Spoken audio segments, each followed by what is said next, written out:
చూద్దాం.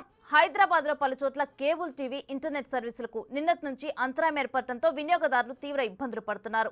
కరెంటు స్తంభాలకు ఉన్న fibre cables ని విద్యుత్ శాఖ సిబ్బంది కట్ చేస్తూ ఉండటమే దీనికి కారణం. ఎవరికి నోటీసు ఇవ్వకుండా కేబుల్స్ తొలగించడంతో విద్యుత్ శాఖ తీరుపై తీవ్ర విమర్శలు వస్తున్నాయి. చెప్పా పెట్టకుండా ఇలా కేబుల్స్ కట్ చేస్తే తమకు తీవ్ర నష్టమని కేబుల్ ఆపరేటర్లు, ఇంటర్నెట్ సర్వీస్ ప్రొవైడర్లు ఆవేదన వ్యక్తం చేస్తున్నారు. ఫైబర్ కేబుల్స్ ని తొలగించవద్దని విద్యుత్ శాఖకు విజ్ఞప్తి చేస్తున్నారు.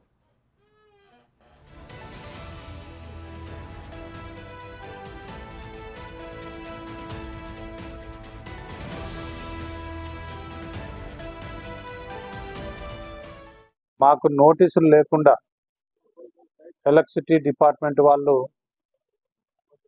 దుర్మార్గంగా ఈరోజు కేబుల్స్ కట్ చేసి ఈ వ్యవస్థ మీద ఆధారపడి ఉన్న లక్షలాది మంది జీవనోపాధిని దెబ్బతీస్తున్నారు.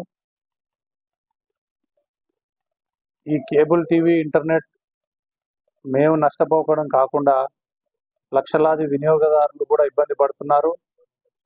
వీటిని దృష్టిలో పెట్టుకొని మానవతా దృక్పథంతో కనీసం ఒక నెల ముందు నోటీసులు కూడా ఇవ్వకుండా వీరు ఫైబర్ కేబుల్స్ని కట్ చేసి ఇండస్ట్రీని, వినియోగదారులని అందరినీ ఇబ్బందులకు గురి చేస్తున్నారు. కావున దయచేసి ఇమీడియట్గా తక్షణమే ఈ యొక్క కేబుల్ కటింగ్స్ని ఆపవలసిందిగా కోరుకుంటున్నాం.